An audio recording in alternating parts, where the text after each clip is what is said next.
Welcome, folks. We'll get started here in just a minute. While we're waiting to get started, please feel free to settle in, and we'll get started right at noon.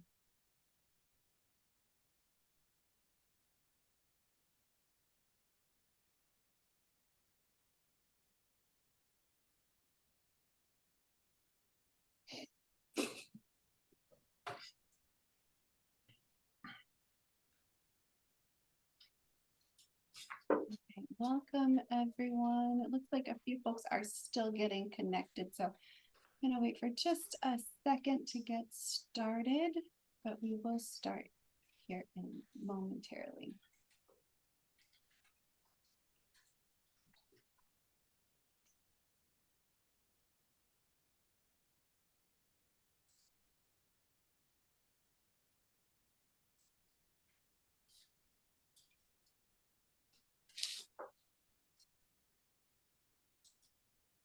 All right, we're going to go ahead and get started today. We want to be mindful of everyone's time and start right on time.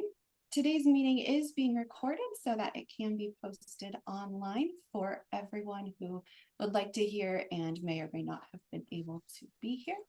Before we get too far into our meeting content today, I would like to introduce Anna, who is going to be providing Spanish interpretation, and she's going to give instructions for how you can listen to the meeting in Spanish. Buenos días, me llamo Masterclass y voy a ser la intérprete para esta reunión. Entonces, para comenzar, se les va a recordar de que esta reunión está siendo grabada y que va a estar disponible en línea después de la reunión. Y para escuchar mi interpretación en español, en la parte de la izquierda abajo, va a venir con inglés y español. Simplemente así que también puede ser español. Thank you so much, Anna. I appreciate that. We also have closed captioning available, and Ken is providing ASL interpretation. You can spotlight Ken if you need to be able to see his ASL interpretation today. And if we have not met before, I am Carrie McMahon from the Community Engagement Institute, a part of Wichita State University. My colleague Zane May and I are facilitating these calls today. So our goal is to help keep things moving and help take notes and make this as easy as possible for you to hear the information being offered and to get answers to your questions. If you need assistance during our time together today, please message Zane and he will do his best to help you out. This call is a part of a new bi-monthly series hosted by KDADS to share information and updates about HCBS in the state of Kansas. We also encourage you to visit the KDADS LTSS Commission webpage to stay up to date on news and information. We'll put that link in the chat a couple of times so that you have it at the top and available to you. Speaking of links, please do not click any external links from others in this meeting. This is a public meeting, and that means sometimes folks come in with links they want you to click and other intentions for you. If we share a link, it will come from Zane, myself, or a KDAD staff, and we will announce that it is safe for you to use. We'll do our best to get rid of anybody who's sharing inappropriate links, but you can help yourselves and us by not clicking on any of those. We will have time for you to ask questions about what you hear today, and we'll do that towards the end of our time together. So to minimize disruption and to help make sure we can hear from everybody and get all of the information, we do ask you to hold your questions until that time. You can put questions in the chat and we will ask them when we get there as well. And finally, if you have a webcam, we do invite you to turn it on, but that's definitely not required. We just would like to see your faces if we can. And with that, to tell you a little bit of what to expect today on this first call. We have several updates for you today, including KDAD's staff changes, federal medical assistance percentage updates or FMAP updates, some policies and policy information, waiver renewal and amendments, and finally some HCBS settings updates. That is a lot of ground for us to cover, so we're going to get started as quickly as we can. And to get us started, I'm going to hand things over to KDAD's LTSS Commissioner Hayden to tell us about KDAD's staffing updates. And Michelle, can we do a volume check? We've had some folks say their volume isn't working, so we just want to make sure that everyone can hear you when you're speaking in the room you're in. Okay, can everyone hear me? Let us know in chat if you're having trouble hearing Michelle, Commissioner Hayden. Okay, it sounds like that's better. Thanks, Michelle. Okay, thank you. Welcome, everyone. We're really glad you could join us today. This is the first of an ongoing series of HCBS meetings with stakeholders, just to make sure people are up to date on the many things that are going on with HCBS in Kansas. And so I will just start off by introducing myself and my team, so you know who you need to contact. So I'm Michelle Hayden. I am the LTSS Commissioner. And then we have Seth Kilber is the Assistant Commissioner. I have Lee Smith, who is the HCBS Director. I have in the room with me, I have Chris Cintron, he's our PD Program Manager. I have Teresa Singh, she is our program Policy and Program Project Manager. Project Manager, that's too hard to say. And then Megan Shepard, who's our Program and Policy Director, and Todd Seagraves, who is our ADRC Program Manager and FE Program Manager. So just wanted to introduce you to some of those names. Robin Lohman is our Interim IDD Program Manager for KDADS. We also have Susan Siegelquist, who is our BI Program Manager and also oversees our TBI grant. We have Matt Beery, who is our Autism Program Manager, and he is also sees some of our transitions between waivers. And who am I missing? Mitzi.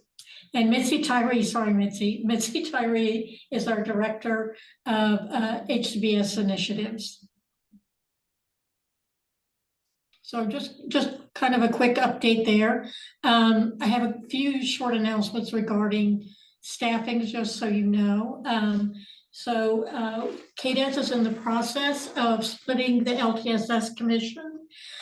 We will have an HCBS Commission, which I will remain with, and then we will also have an Aging Commission where all of our aging programs will be housed, as well as nursing facilities. That should take place early next year. So we're looking forward to that happening. Also, we're in the process of hiring staff for our new community support waiver that we're going to be building.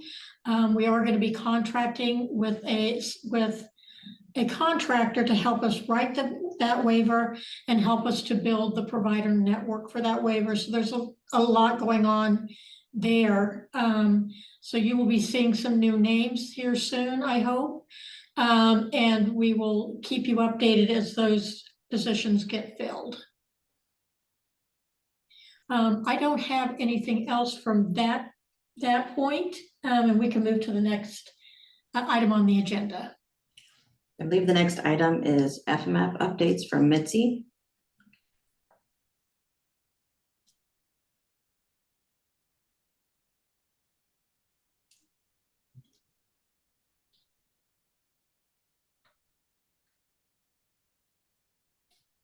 Mitzi, we are not able to hear you. If you have unmuted, you might try again. While Mitzi is working on that, we did have a request in the chat if KDAD staff could introduce themselves in the chat. It looks like, and that will not let her unmute. She must be under my ID as Megan Shepherd. I see that now. I can proceed great. with my update as we wait, if that's more time effective. Yeah, please go ahead. I'm Megan Shepherd, and I'm the new Policy and Program Oversight Director. Some of you have encountered as I worked on the FMAP and the SIM, so I'm happy to be in this new role. I just want to go over some policy updates. We currently have 2 policies out for public comment that we're closing on soon, and you can find those at the KDAD's website, and those are the physical disability eligibility and the brain injury eligibility and waitlist management. We will be responding to public comments soon on the IDD renewal waiver, so those comments will be closing soon, and you can look for those on the website. Upcoming policies to look for include paid family caregivers and virtual delivery of service. So if you have any questions around policies, please feel free to reach out to me, and I look forward to interacting with all of you. So I will yield to Mitzi. Thank you. I appreciate that. Good morning, everyone, or good afternoon, everyone. Happy Monday.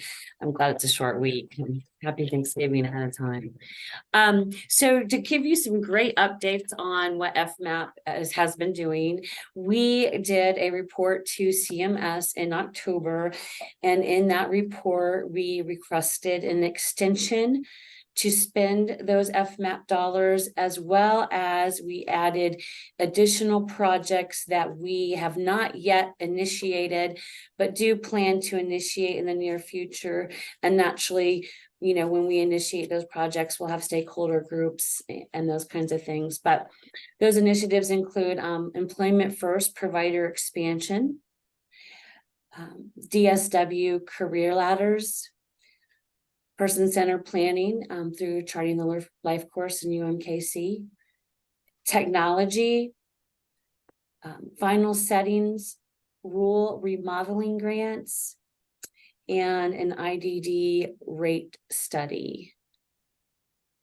We're currently, you know, still working on our DSW training program, our IDD and PD waitlist, TCM, our behavioral health IDD crisis mobile unit, and our behavior initiatives.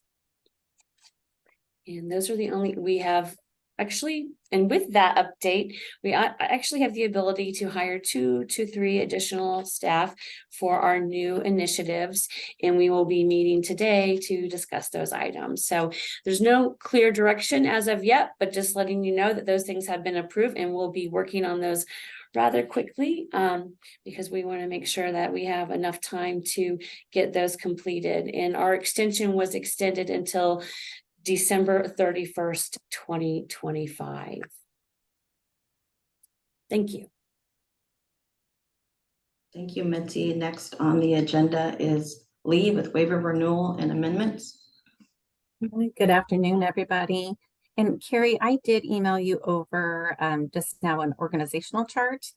If that's helpful to drop in the chat, that will have all our current information for folks. Great, thanks. Yeah.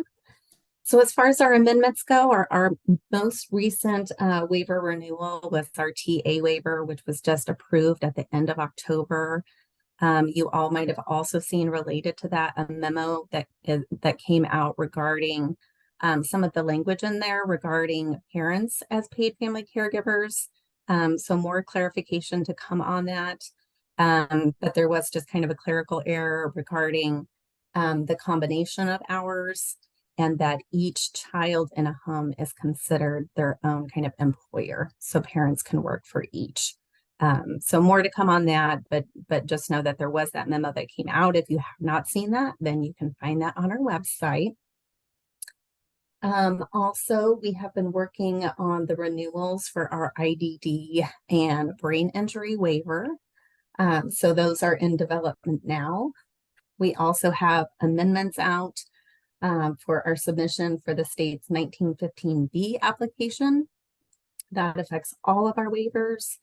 And then also kind of in development, not as a formal amendment or renewal, But our Money Follows the Person program continues its development as well. Regarding Appendix K, we still have those amendments that are being reviewed by CMS. That includes paid family caregivers and virtual delivery of services. And that's all the updates I have. All right, I think a final update comes from the HCBS settings from Seth Kilber. All right. Good afternoon, everyone. HCBS settings rule. So right now we are still on the final cusp of updating or getting a finalized policy out for public comment review. Hopefully want to have that out before the end of the year.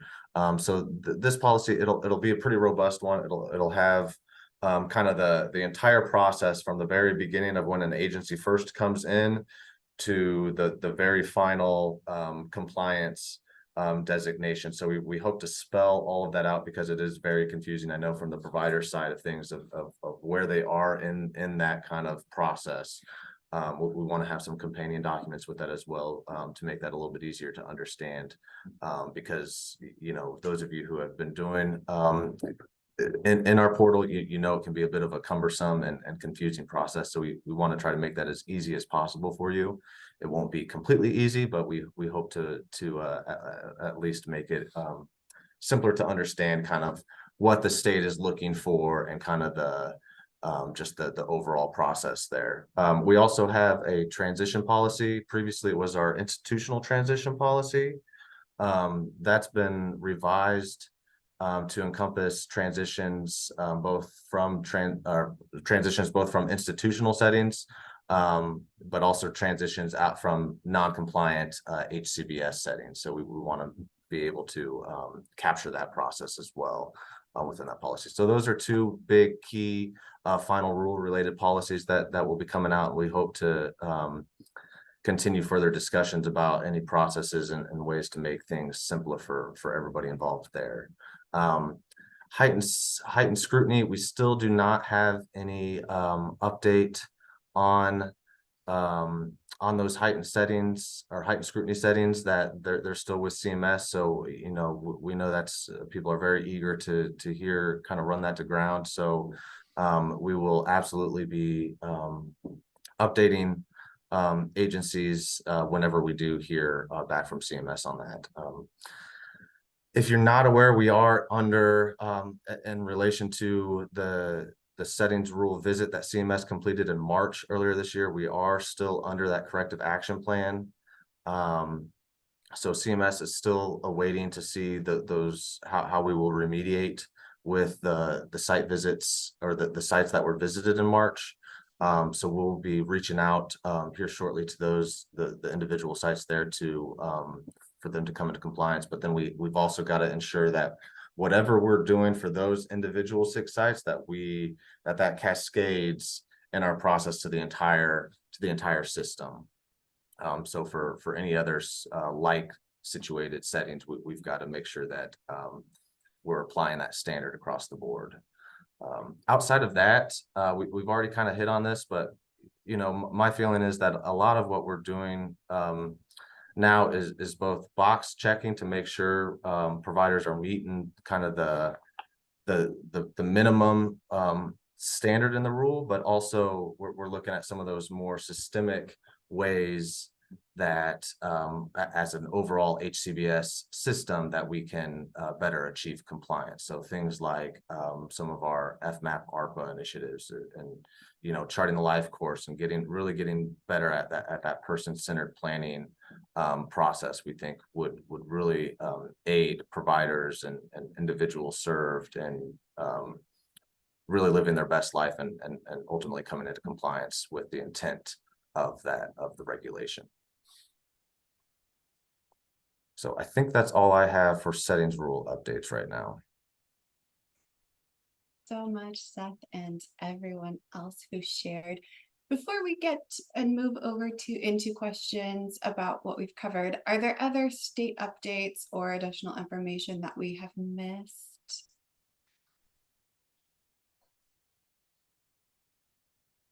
I think that covers it. from Awesome. us for now. Awesome. Thanks so much. All right, so we are then going to move into questions and open the line for your questions. You can share your questions out loud or in the chat. If you would rather not share your question yourself, you can private message that to Zane and he will read it for you. I did want to check. Are you all able to hear me better now? If you can give me a thumbs up. Hopefully it's better. I'm seeing a few thumbs. Okay, good deal. All right, so we have more than 200 people on the line today. So I want to make sure we hear from as many people as we can. So first of all, we do ask that if you have a question that it is related to one of the updates that were shared today. If you have a question about something else, we have an email address for you that you can reach out to KDADS and we'll get you to the right place to get answers. But to honor the purpose of our meeting today and the folks who are here, we do ask that the questions you share be related to our content. Updates we heard today were around KDAD staffing, FMAP, policy updates, waiver renewal and amendment, and HCBS settings and the final rule. If you have a question to share or to ask and want to say it out loud, please use the raise hand function in your toolbar. Again, we've got a lot of folks on the line and can't see all of you at the same time. So that's the only way we really can know that you have a question for the room. Your raise hand feature is going to be in your toolbar. You should see a reactions button. And if you click on reactions, there should be an option there for you to raise your hand. If you dialed in and are only on the phone, you can raise your hand by using *9, and then you will unmute using *6. So again, if you're on the phone only, you'll use *9 to raise your hand, and we call on you, you'll unmute using *6. And with that, I believe we are ready for our first question. And I see in the chat, I'm going to scroll just a little bit. The first question I see in the chat, and we'll alternate back and forth, is when does the 40 hours per week for parents start? And is it only for TA waiver currently or applicable to all waivers now? Sure. So I can take that one, or Michelle, I know you've been communicating on this. Do you want to take it? I'll let you go ahead, Lee. Okay, sounds good. So currently across all the waivers, family members, parents are allowed to be paid caregivers, and that 40-hour rule that is applicable now. So folks can work up to 40 hours per participant.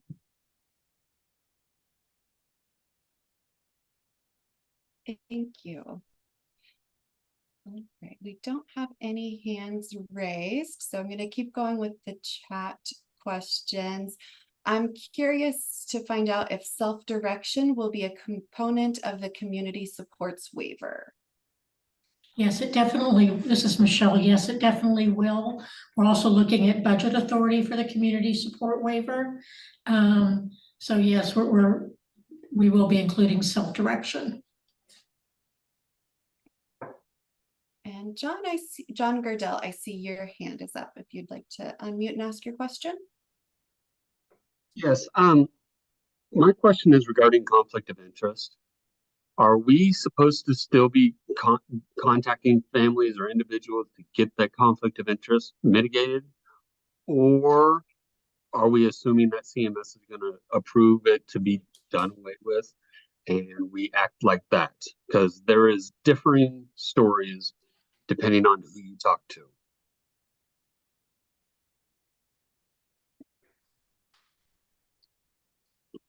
So John, what are you talking about? If a guardian is a paid caregiver, is that what you're referring to? Yes. So a guardian does have to mitigate, if they're a legal guardian, they do have to mitigate their conflict of interest. Right.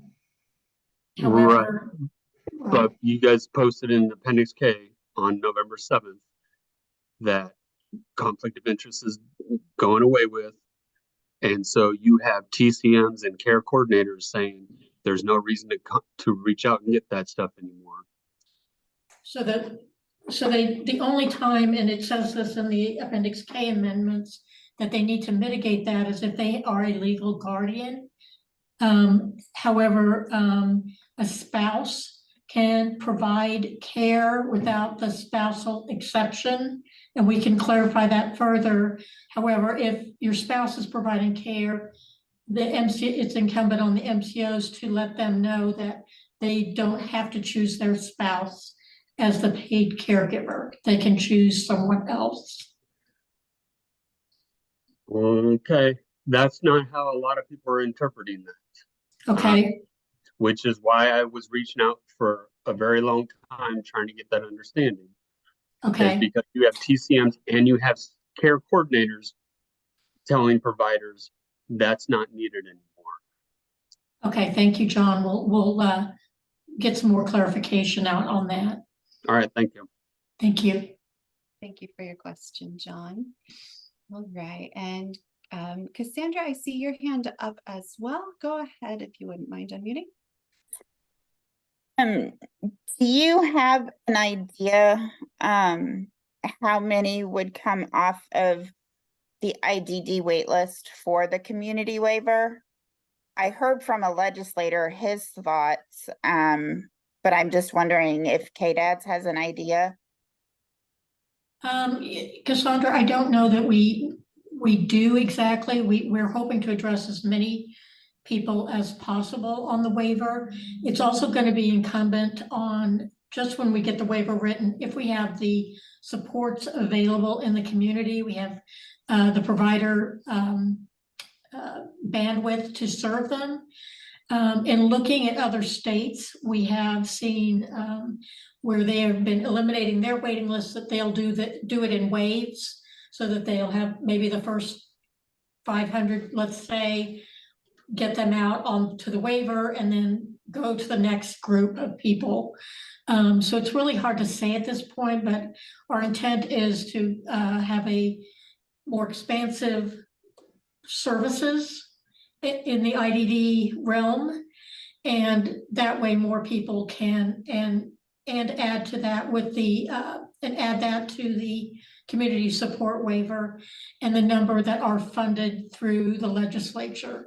They have agreed to, the legislature is putting a cap on that at 20,000 per participant. So a lot of that will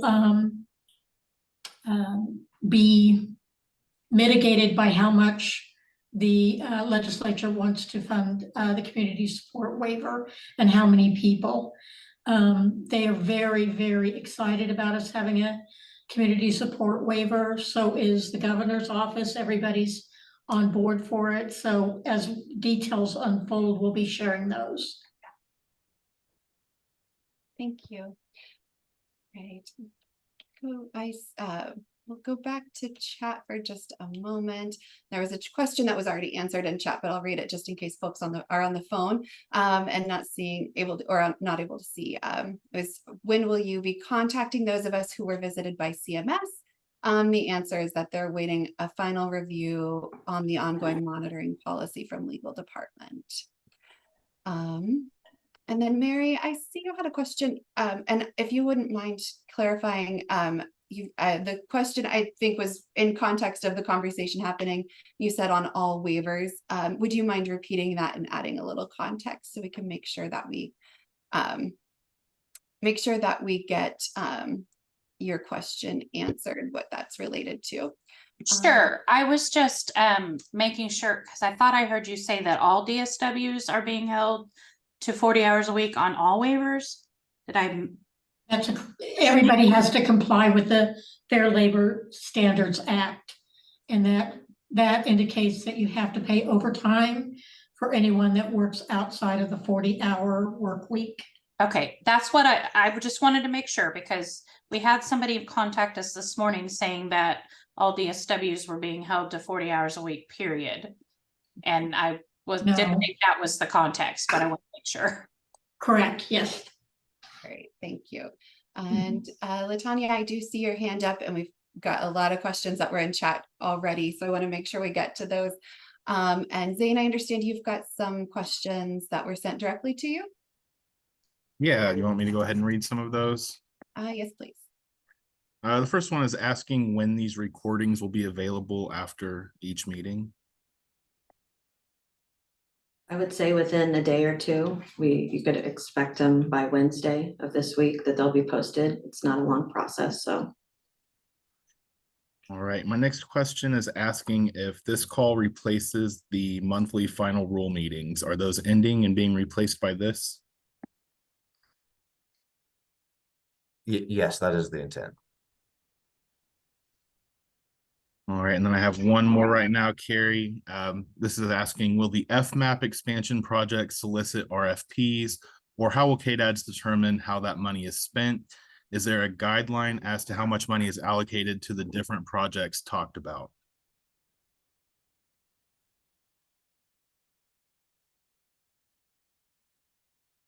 Yeah, So sorry, Sorry. go ahead.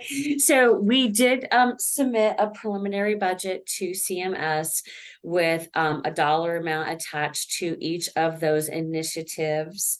Again, those are discussions that we can continue to have internally, and that's not anything that has been posted at this time.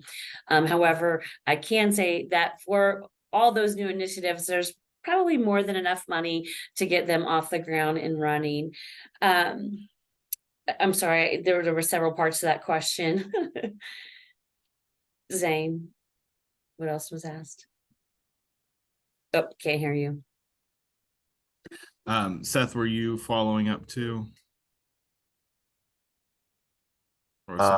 No, yeah, I think we can go ahead and finish out the question there.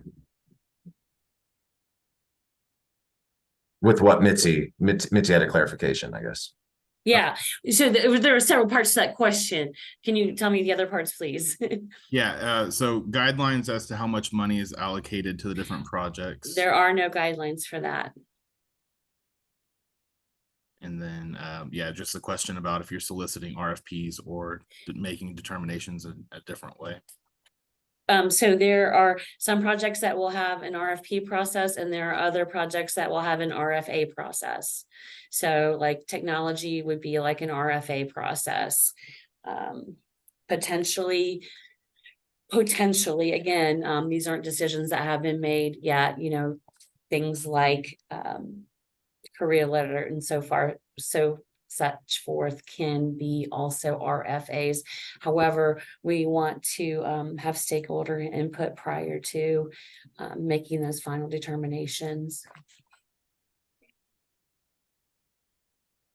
All right. Is there any specific concern, question, need, want, desire?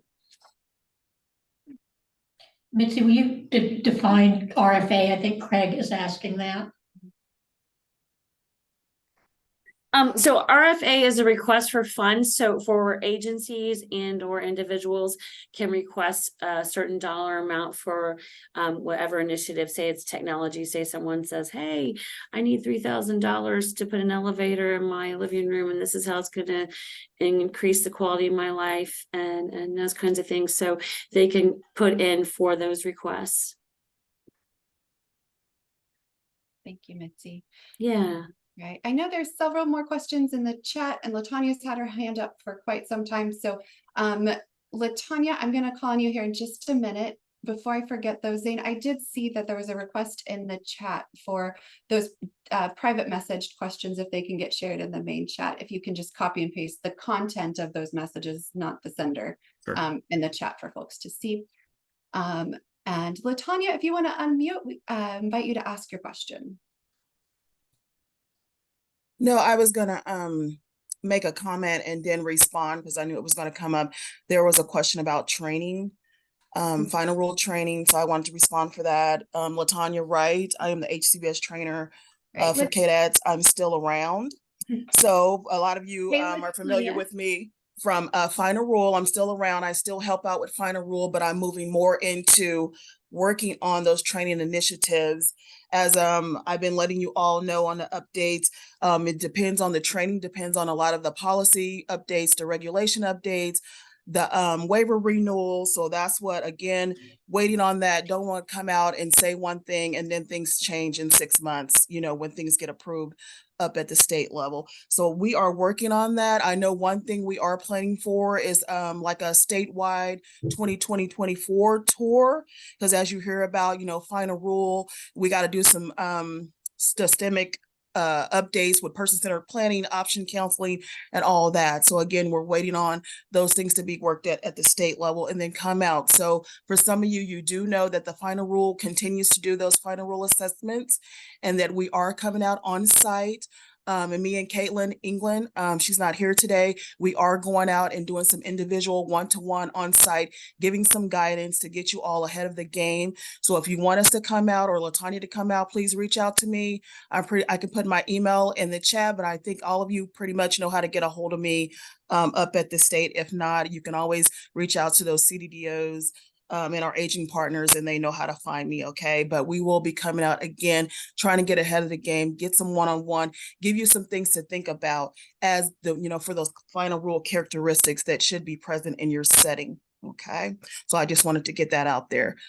All right, thank you so much, LaTanya. I appreciate that.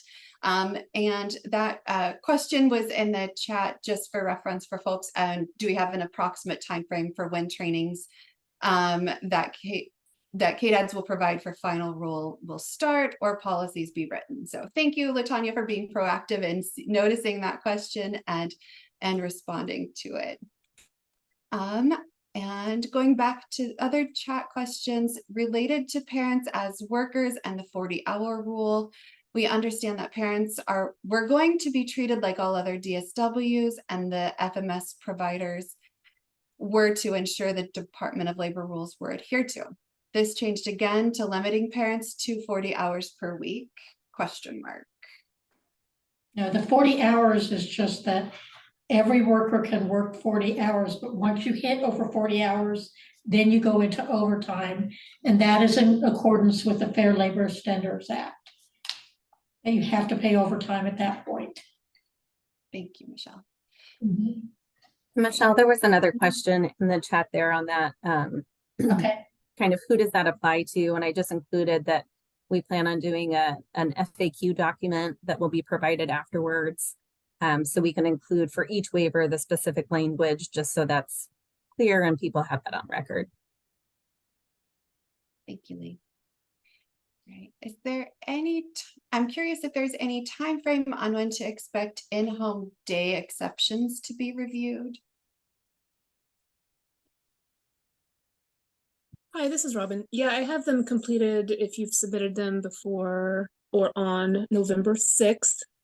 And I've got I was gone with a bunch of the team last week, as you guys know. So I do plan on working on them in the order in which they were received, starting tomorrow and on Wednesday. And my goal would be to get them done by then. So cross your fingers. I'm doing my best. Thank you. And Mary, I see your I think we talked out loud about the DSWs on all waivers being held to 40 hours per week question. Does the guardian need the conflict of interest being a paid caregiver mitigated through a judge? And then there's a follow-up question. So we'll ask that one first.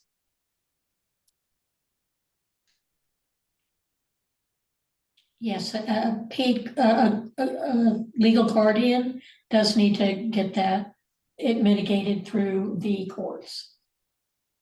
And then the second part, or the follow-up question, was can we also know how the conflict of interest applies to parents of minor children who are paid caregivers? So there isn't a letter you need to get on this. We're going to be allowing paid family caregivers, and parents will be able to provide that paid care as is indicated on the service plan. So however many hours that works out to be, they can do those hours. Right, and Mary, I was not trying to be dismissive, so if we did have more questions about the 40 hours per week, and I believe we clarified, but if not, please feel free to put that back in the chat or raise your hand. No, we're good. Thank you. Thank you. All right, and Zane shared the email for asking questions if you have them outside of today's meeting or related to topics that weren't covered. And request RFA, we got answered what the RFA is.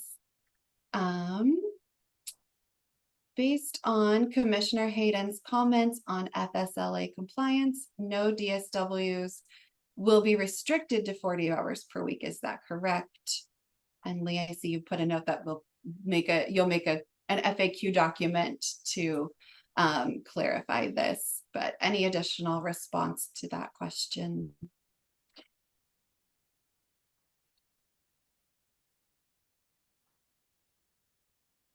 I don't have any additional comments. Thanks. All right.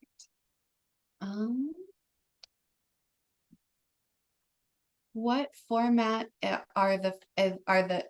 what format is the HCBS final rule updates being pushed out on, LaTanya? Hello, can you hear me? We can.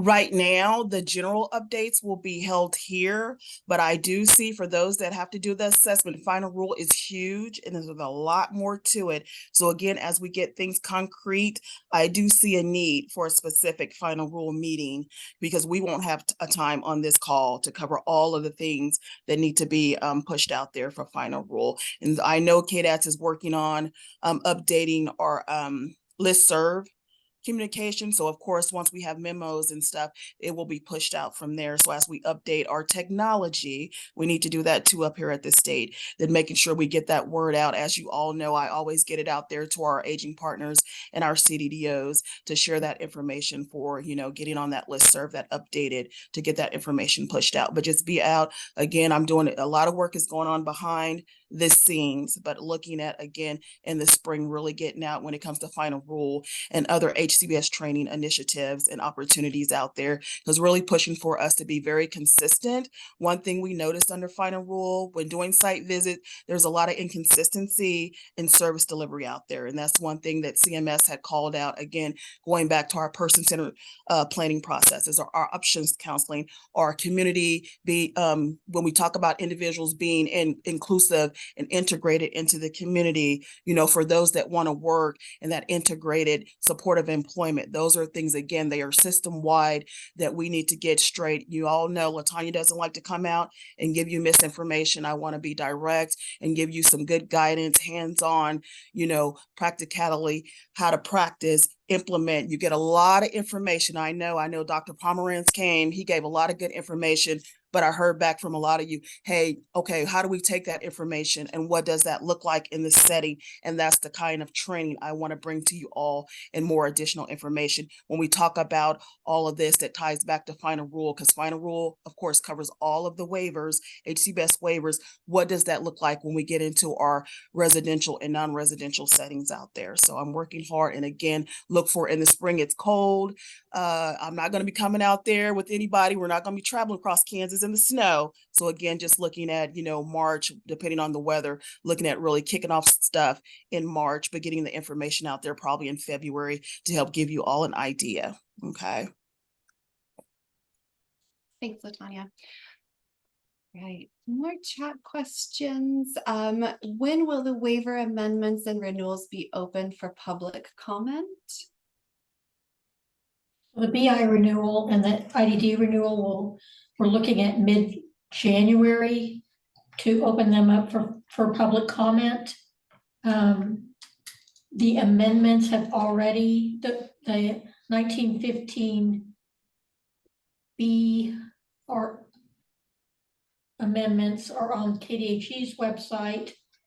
I think that's closed or is going to close soon. And then the Appendix K amendments that we talked about, the paid family caregivers and virtual delivery of service and a few other things in there. Performance measures, those have already gone through the public comment period and are with CMS, and we're waiting for them to either have us change things or approve them.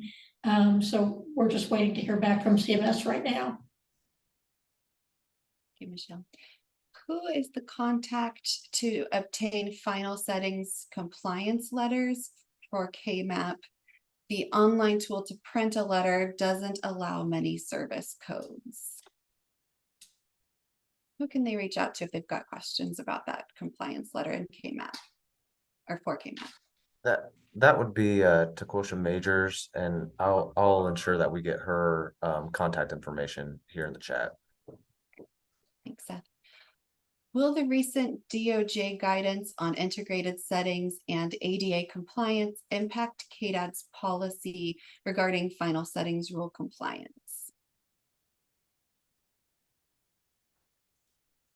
That's something I am not quite sure on. I know I've seen some stuff on that proposed rule. So we're still kind of in the early stages of assessing kind of how that intersects with our current policies. Yep. A comment here that I'll go ahead and read in reference to Seth's comment about person-centered planning and charting the life course. Families Together does have foundation trainings available for case managers on CTLC / person-centered planning, as well as scholarships to attend the Ambassador Cohort series. So there's a resource for folks to keep in mind. Again, that will be in the transcript and notes for the calls if you want to see that, and it's in the chat if you need to scroll. Next question, the 1115 memo, November 15th memo regarding the update to TA waiver language that will go into effect pending approval from CMS. Does this mean we wait until CMS approval to allow parents to work 40 hours per child? Yeah, this is Lee. No, currently parents can work 40 hours per child. And will the SED waiver be included in the paid caregiver policy? It will not. There aren't any self-directed services on the SED waiver. Thank you.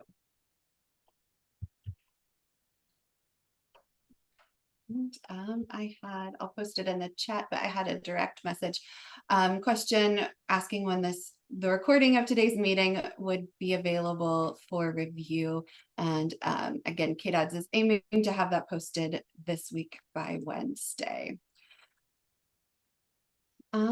Another comment in the chat, it appears cost prohibitive to guardians to have to get permission from the courts to be a paid caregiver. It's quite costly to hire an attorney and to have a judge make a determination with respect to something related to anything. Thank you for the comment. So if someone's already a guardian, they've already had an attorney get them guardianship with the courts, and they can file that in their annual court reports. Thank you. I'm curious if there is, oh, I'm sorry, that was a question from earlier. There was some further conversation. And thank you, Susan, for that follow-up in the chat related to the cost of filing with the courts. New questions, thank you. Can you share any details about what CMS did not like about options counseling? Yeah, I can kind of take a stab at this.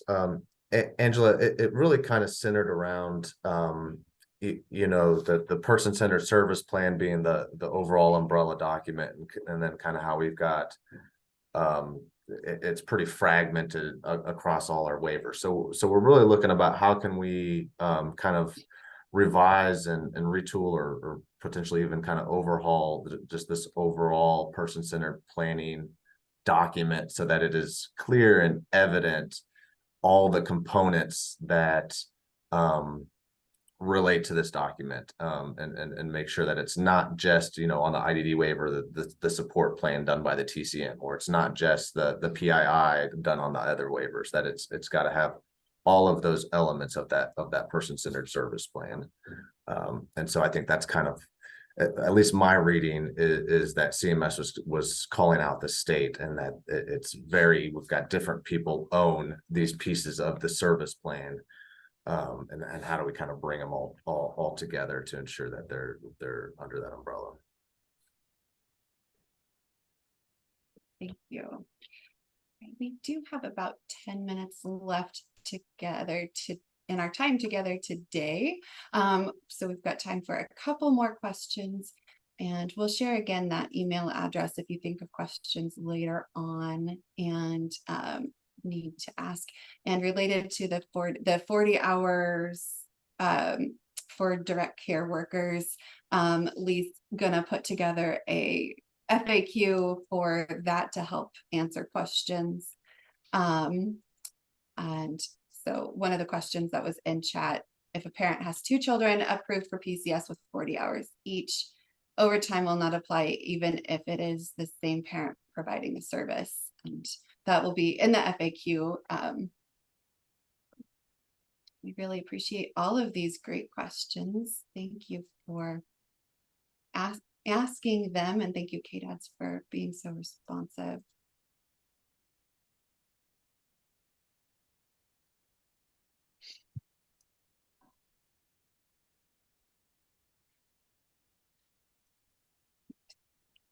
Dave, do you have any more questions that have came in privately or directly to you? No other questions at the moment. Okay, thank you.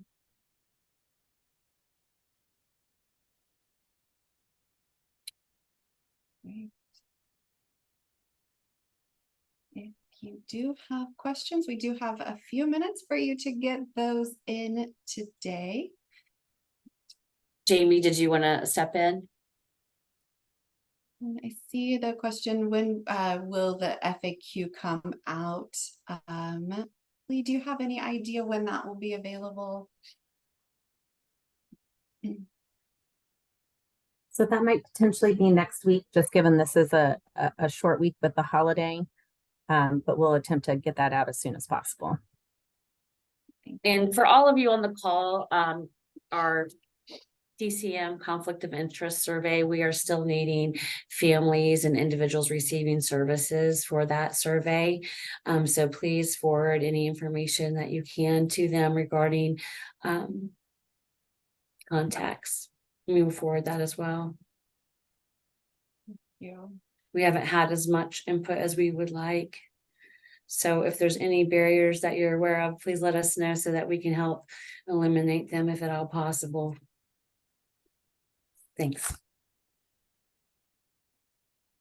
And Mitzi, that information is on the KDAD's website, correct?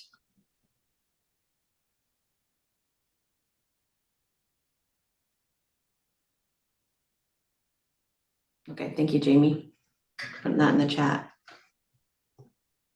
See those options for input related to TCM in the chat. Thank you.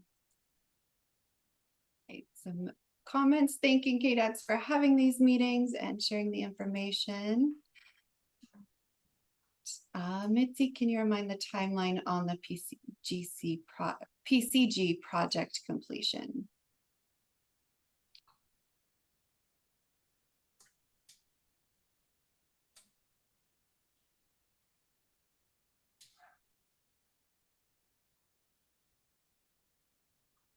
August 31st of 24.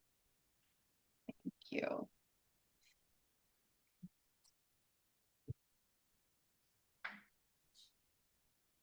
Oh, I see that in the chat now. Thank you. All right. Well, it feels like folks have asked their questions. So again, we really do appreciate you taking the time to join us today and to hear what's happening and ask your questions. And appreciate you spending an hour of your day with us. we do invite you to join us for our next update call. That will be on January 16th. That is a Tuesday. So that Monday is a state holiday. So we will see you again on January 16th. The meeting will look pretty similar to this, with updates from the state and time for you to ask related questions.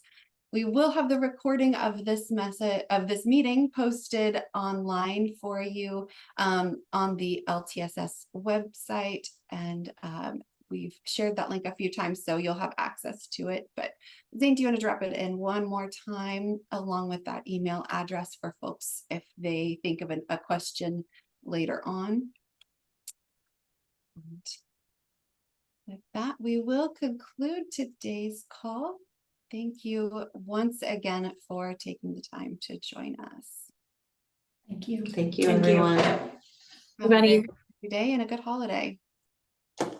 Bye-bye.